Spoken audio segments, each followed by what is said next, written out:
Champions ট্রফিতে B গ্রুপের শেষ ম্যাচে আজ ইংল্যান্ডের মুখোমুখি হবে দক্ষিণ আফ্রিকা। এরই মধ্যে টুর্নামেন্ট থেকে ছিটকে গেছে ইংল্যান্ড।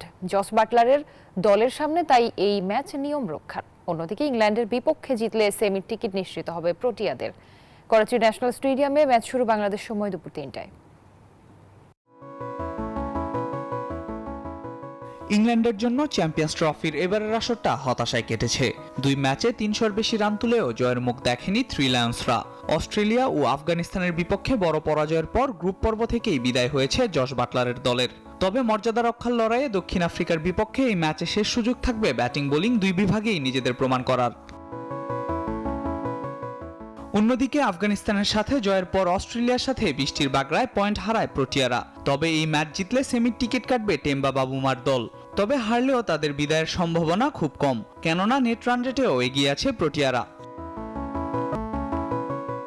দারুণ ছন্দে আছে আফ্রিকার batting line up. Ryan Rickelton প্রথম ম্যাচেই দুর্দান্ত সেঞ্চুরি করেন। পাশাপাশি বাবুমা ভ্যান্ডারডুসেন ও মার্করামও পেয়েছেন 50।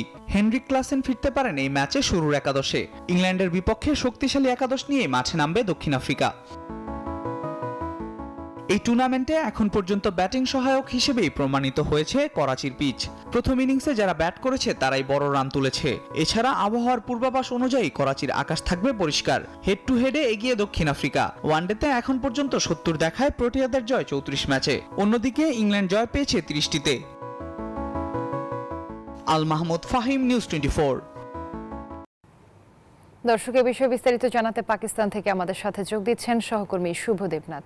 শুভ, এই ম্যাচ ঘিরে দর্শকদের আগ্রহ কেমন দেখছেন? কোন দল বেশি শক্তিশালী মনে হচ্ছে?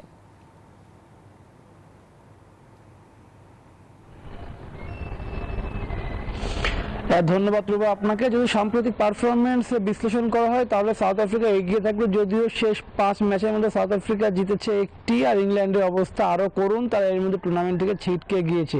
সেই কারণে বলা যায় যে সাউথ আফ্রিকার সুযোগ রয়েছে শীর্ষে থেকে দ্বিতীয় পক্ষ থেকে ভারতকে, অর্থাৎ ওই গ্রুপ থেকে যে সেমিফাইনাল ম্যাচে ভারতকে তারা প্রতিপক্ষ হিসেবে পাবে না, নিউজিল্যান্ডকে তারা প্রতিপক্ষ হিসেবে পাবে, কারণ এবার টুর্নামেন্টে দারুণ ছন্দ রয়েছে ভারত।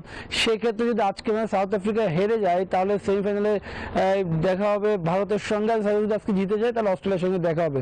অবশ্যই ওই গ্রুপের দুটি দলই শক্তিশালী, তারা চাইবে যে এই ম্যাচে জয়লাভ করতে হবে। ইংল্যান্ডের তারা এই টুর্নামেন্টে হারানোর কিছু না, তবে যে শেষটা তারা ভালো করতে চাইবে, কারণ এরই মধ্যে তাদের যে নিয়মিত অধিনায়ক বাটলার জানিয়েছেন যে তিনি চিন্তা ভাবনা করে দেখবেন তিনি ক্যাপ্টেন্সি ছেড়ে দিতে পারেন, কারণ আফগানিস্তানের বিপক্ষে এমন হার তাদের দলের মধ্যে তো অবশ্যই অসন্তুষ্ট কাজ করবে, পুরো টিম ম্যানেজমেন্ট নিয়ে প্রশ্ন উঠবে, সেটাই স্বাভাবিক। তবে যেটি এখন অতীত, এখন ইংল্যান্ড চাচ্ছে তাদের শেষ ম্যাচটা জিততে, এবং যেহেতু রৌদ্র উজ্জ্বল আবহাওয়া রয়েছে সেই ম্যাচটি হওয়ার কথা রয়েছে। আর লাহোরে যে ম্যাচগুলো অনুষ্ঠিত হবে, প্রথম সেমিফাইনাল লাহোরে রয়েছে, এখানেও কিন্তু রাওয়ালপিন্ডির মতো একই কন্ডিশন, ঠান্ডা রয়েছে।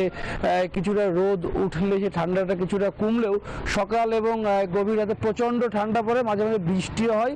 গতকাল বৃষ্টির কারণে কিন্তু আফগানিস্তানের সঙ্গে যে অস্ট্রেলিয়া ম্যাচ এই ভেন্যুতে কিন্তু পরিত্যক্ত হয়েছে রুবা। তারপর যাই হোক, আজকে রৌদ্র উজ্জ্বল আবহাওয়া রয়েছে এবং এই লাহোরে কিন্তু অনেক ইতিহাস আছে। এই লাহোরে শ্রীলঙ্কা টিমের উপর বোমা হামলার কারণে কিন্তু দীর্ঘদিন ধরে পাকিস্তানের ক্রিকেট নির্বাসিত ছিল রুবা। এই ছিল আমার কাছে লাহোর থেকে এখন পর্যন্ত সর্বশেষ। ফিরে যাচ্ছি স্টুডিওতে। শুভ, আপনাকে ধন্যবাদ।